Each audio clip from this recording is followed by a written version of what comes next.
Alright, so this is the J.C. Higgins Model 88. This is a 9-shot 22 long rifle and short revolver. This one was made for Sears and Roebuck, but it was made by High Standard. I believe that was called the Sentinel, and they made it for Sears and Roebuck as the Model 88, and I believe Western Auto as the model. It was the Revelation. Yeah, it was called a Revelation. But these are 9-shot aluminum framed revolvers, single double action. It has plastic grips on it. I think the rear sight is windage adjustable, and that's how you open the cylinder right there. You got to pull that forward. This is an early model, so it does not have the retracting ejector there, the star. You got to do it manually by hand. After they got into manufacturing these for a little while, they added a spring in there. So, but I believe these were made in the mid 50s into the early 60s.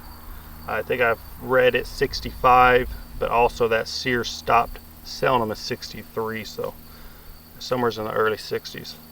Let's go ahead and take a couple more shots with it. Alright, we got some soda cans down here. We'll see if we can bust them open.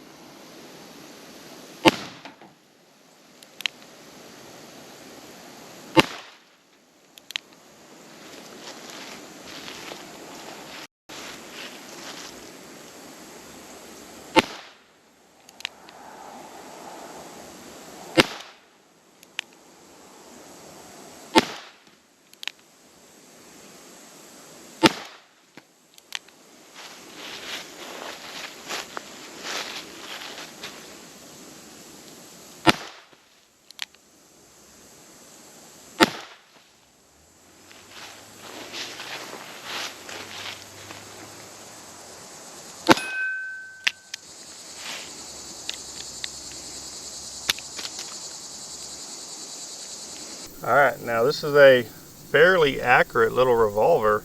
It's easy to shoot, of course. It's in 22, but it seems to be pretty well on.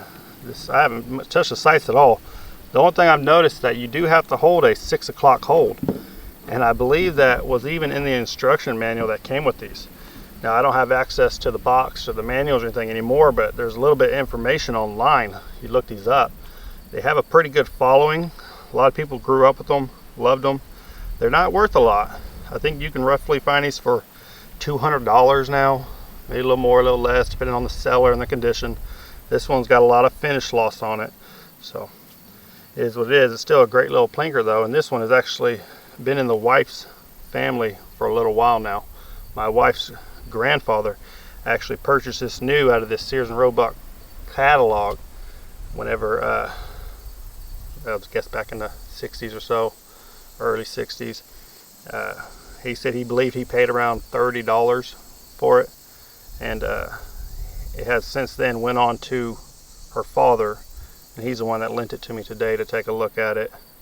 He takes it out and shoots it every now and then. There's some brands of ammo that stick. It's hard to extract out of there. This CCI standard velocity I have here seems to do okay.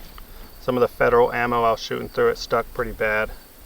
And he even had this holster here, which I don't know anything about this holster really, but it has the super faint US stamping here. You can barely make it out anymore. It's definitely for a 4-inch barrel, which that's what this is, the 4-inch barrel. They offered it, I believe, in a 6 and then a little snub nose as well, or a snubbier model. I'll let y'all take a closer look at that. J.C. Higgins, model 88, 22 caliber. I believe these were named after an employee of Sears and Roebuck there. J.C. Higgins, I think his name was John Higgins. He was an employee way back in the, I think, turn of the century, kind of. Made his way up to vice president or something like that, and they named the line of firearms after him. So, take a couple more shots at these steel plates, load her up, and see what she'll do.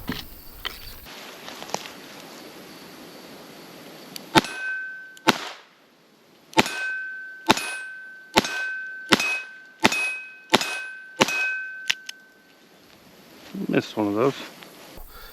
Seems like a pretty quality revolver, and that was the general info I found online about it. Although it was cheap, these were generally viewed as pretty well made revolvers, and the trigger on it's not bad either. So thank y'all for coming out with me for another short video looking at a firearm, another revolver here. If you liked the video, give it a thumbs up. If you made it this far, you want to see more, I try to put stuff out as often as I can. Go ahead and subscribe, leave a comment please, and we'll see y'all next time. Thank you.